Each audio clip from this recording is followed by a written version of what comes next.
سلام، من آرمینم. خوش اومدیم به قسمت سوم از سری ویدیوهای آموزش برنامه‌نویسی شی‌گرایی. تو این ویدیو میخوایم با هم دیگه راجع به اینهریتنس یا ارث‌بری صحبت کنیم. سومین اصلی که قبلا اسمش رو برده بودیم. اول از همه میخوایم ببینیم که آقا این ارث‌بری چی هست. بچه‌ها، ارث‌بری بین دو تا کلاس صورت میگیره. یعنی یک کلاس از یک کلاس دیگه ارث میبره. ارث بردن یعنی چی؟ یعنی اتریبیوت ها و متد ها و بیهیویر های اون کلاس والد میرسه به اون کلاس فرزند. تمام اونها مال فرزند هم میشه، به همین سادگی. حالا آیا این به این معنیه که اون کلاس فرزند دیگه از خودش هیچی نمیتونه داشته باشه؟ نه. اون چیزهایی که کلاس والد داره به فرزند میرسد. حالا اون کلاس فرزند خودش میتونه یه سری اتریبیوت و متد داشته باشه. کسی با این مشکلی نداره. یه مثال کلی تو واقعیت بزنیم. میام یه کلاس تعریف میکنیم به اسم کار برای ماشین ها. این ماشین یه سری اتریبیوت داره که تو همه ماشین ها هستن. یعنی همه ماشین ها به هر حال یه سری اتریبیوت مشترک دارن. مثل چی؟ مثل رنگشون، مثل تعداد درشون، مثل وزنشون، مثل قیمتشون یا حالا چیزهای دیگه. هر ماشین، یعنی تمام ماشین ها، یک سری متد مشخص هم دارن که یکیه، مثل بوق زدن، حالا اون حرکتشون یا حالا چیزهای دیگه. این میشه کلاس کار که حالا همون کلاس والد منم هست. من اگر بخوام بیام یه سری کلاس کار دیگه تعریف بکنم برای خودروهای بنزینی، برای خودروهای برقی یا حالا چیزهای دیگه، میام از این کلاس کارم ارث‌بری میکنم، ارث میبرم که تمام اون متدها و اون اتریبیوت هاش برای من هم بشه. من دیگه خودم 2 ساعت نخوام بیام همه اینها رو تعریف بکنم. حالا خودم میتونم حالا برای اون خودروی بنزینی فرضاً بنویسم که اتریبیوت ظرفیت باکی که داره، تو متدها اون بنزین زدنش. برای خودروهای شارژی بیام اون ظرفیت شارژی که داره، اون آمپری که داره، واتی که داره یا حالا چیزهای دیگه. پس اینجوری ما میتونیم بیایم ارث‌بری بکنیم که به چه دردی میخوره؟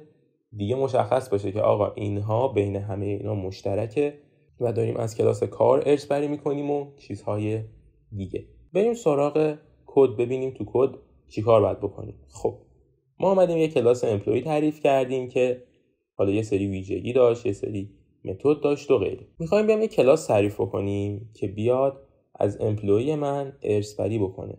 چه کلاسی میتونه از امپلوی من ارث‌بری کنه؟ یعنی این کلاس من باید یک شاخه از امپلوی ها باشه دیگه، یعنی یک بخشی از کارمندها باشه.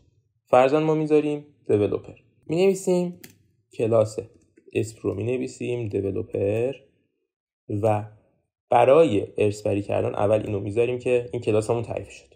حالا میخوام ارث‌بری کنیم. برای ارث‌بری میایم کنار اسم کلاسی 2 نقطه میزنیم و اینجا اسم اون کلاسی که میخوایم ازش ارث ببریم رو مینویسیم امپلوی. الان من دارم از کلاس امپلوی ارث میبرم. حالا اینجا یه دقیقه استوب. ما قبلتر تو ویدیوهای قبلی با هم دیگه راجع به پرایوت، پابلیک و پروتکتد صحبت کردیم. یه اشاره دوباره من بهش میکنم.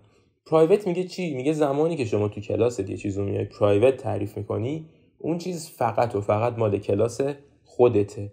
تو برنامه اصلی تو مین نمیتونی ازش استفاده کنی، دسترسی نداری.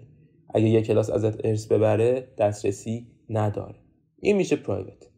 پروتکتد چیه؟ میگه آقا شما وقتی میای یک چیز رو پروتکتد تعریف میکنی، تو برنامه اصلی داخل مین نمیتونی ازش استفاده کنی، دسترسی نداری. اما هر کلاسی از تو ارث ببره میتونه از اون استفاده بکنه، یعنی به اون دسترسی داره. پابلیک هم میگه چی؟ میگه آقا هر کی اومد دلش خواست برداره. هم تو برنامه اصلی میتونی استفاده کنی، هم داخل اون کلاسایی که ازت ارث بردن. این موضوع رو ما داخل ارث‌بری هم داریم تو این نقطه. یعنی چی؟ یعنی من میتونم بگم آقا بیا اینو به صورت پرایوت ارث‌بری کن یا بیا به صورت پابلیک ارث‌بری کن.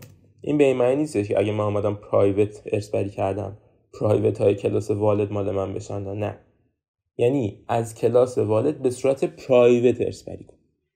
فعلا من اینو پاک میکنم اینجا پابلیک رو تا ببینیم چیکار میخوام بکنیم. این هم میدونیم اگه ما هیچی ننویسیم کنارش دیفالت به معنی پرایوته.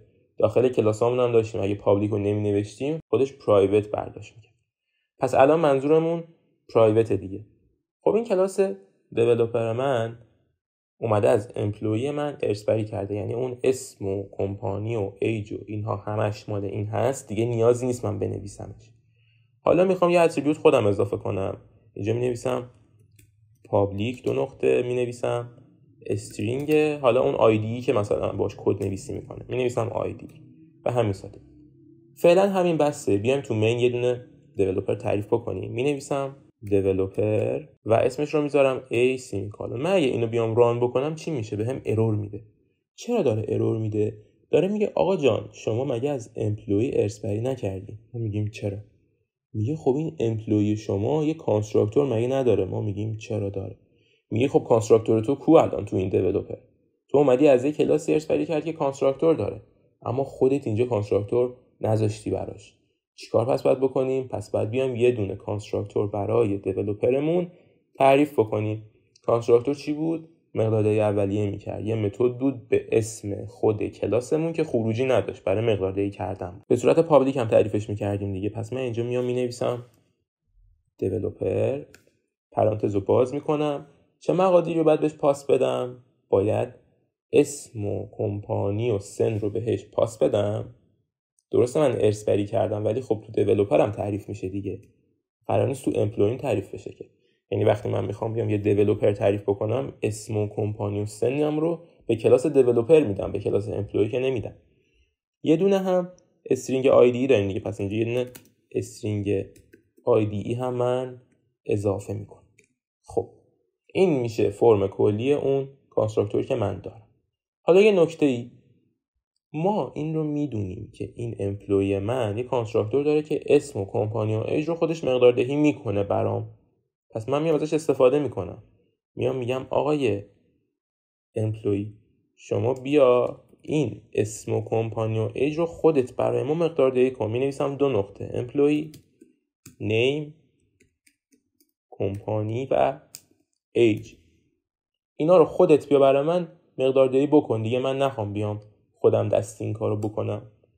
و حالا کاری که خودم باید بکنم اینه که بگم آقا دیس آیدی من مساوی بشه با آیدی. پس الان همه مقدارهام رو مقدار دیگه اولیه کردم. امپلوی خودش میاد برای من نیم و کمپانی و ایج رو مقدار دیگه اولیه میکنه، آیدی هم که خودم کردم.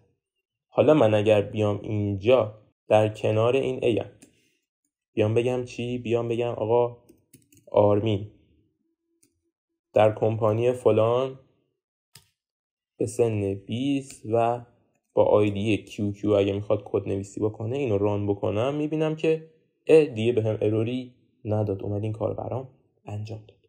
خب ما داخل امپلویمون یه دونه void داشتیم به اسم void t. میومد میگفت چی؟ میگفت آقا اسم من اینه، سنم اینه و کمپانی من اینه دیگه. یه حالت معرفی طوری بود. ما الان اومدیم ارث‌بری کردیم، پس یعنی باید بتونیم از متدهای کلاس والدمون استفاده کنیم. پس یعنی من میتونم اینجا بیام بنویسم a.t. درسته؟ این تی رو میزنم. این کدو که بیام ران بکنم بعد بیاد خودش رو معرفی کنه. مونتا بهم ارور میده. چرا؟ داره بهم میگه که آقا دسترسی نداری. میبینی؟ داره میگه که اون دسترسی رو نداری. به خاطر چیه؟ به خاطر اینکه من اومدم به صورت پرایوت ارث‌بری کردم از این کلاس امپلوی. اینها رو برام پرایوت کرده. خب پرایوت هم یعنی فقط مختص خودشه دیگه، کاری برای من که نمیکنه. پس اگه بیام اینو اینجا بکنم پابلیک و حالا اینو ران بکنم، میبینم که خروجی اومده بهم داده، این رو اسمم رو داده، سنم رو داده، کمپانیم رو هم داده. به همین سادگی. پس من میتونم الان بیام بگم a.ask for loan دیگه. درسته؟ میومد برای اون وام تقاضا میده. اینو که بیام ران بکنم، اینجا یه دونه cout end line که بزنم، حالا اینو ران بکنم، میبینم که داره میگه نو. چرا؟ چون 20 سالمه، شرط وام گرفتن رو ندارم. اینا رو تو قسمت قبلی با هم دیگه کامل کردیم، میدونیم چه جوری ان دیگه. حالا یه نگاه کلی بهش بکنیم. از فورلون هم کجاست؟ اینه. اومد میگه اگر سنت بزرگتر مساوی 25 بود اوکی، اگر نبود نو. این ارث‌بریه. ما الان تونستیم ارث‌بری بکنیم و حالا از اون قابلیت هایی که داره استفاده بکنیم و خیلی خوشگل و ترتمیز باش کار بکنیم. امیدوارم خوشتون اومده باشه از این ویدیو. لایک و فراموش نشه. تا ویدیو بعدی، فعلا.